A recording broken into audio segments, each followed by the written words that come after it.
महाराष्ट्रात 15 वर्ष रहिवासी असलेल्या माजी सैनिक हा महाराष्ट्र शासनाच्या धोरणाप्रमाणे स्थानिक स्वराज्य संस्थेच्या मिळकत करात सूट देण्यास पात्र ठरतो।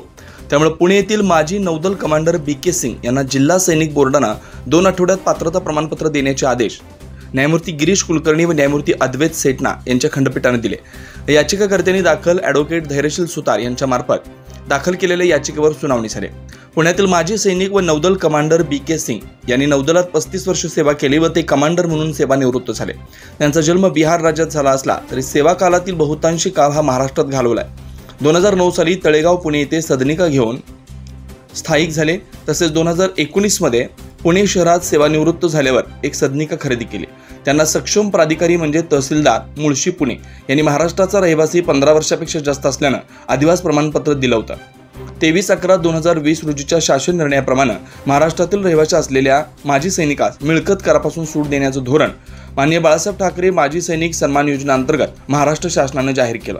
त्यामध्ये माजी सैनिक असणं व त्याचबरोबर महाराष्ट्रातील सक्षम प्राधिकरणाने दिलेलं अधिवास प्रमाणपत्र असावं अशी अट होती।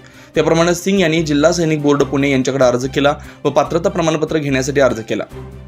त्यावर जिल्हा सैनिक बोर्डाने पात्रता प्रमाणपत्र देणं आवश्यक होतं, परंतु कमांडर सिंग हे बिहारमध्ये जन्मलेले असून त्यांना असा लाभ देता येणार नाही अशी भूमिका बोर्डाने घेतली व त्यांचा अर्ज अडवून ठेवला। त्यावर यांच्यामार्फत रिट याचिका करून त्यास आव्हान दिलं।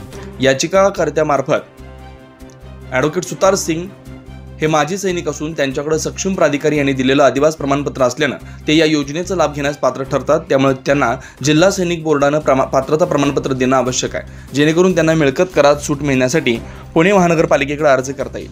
त्यावर शासनाने सिंग हे यास पात्र ठरत नसल्याची भूमिका घेतली व प्रतिज्ञापत्र दाखल केलं।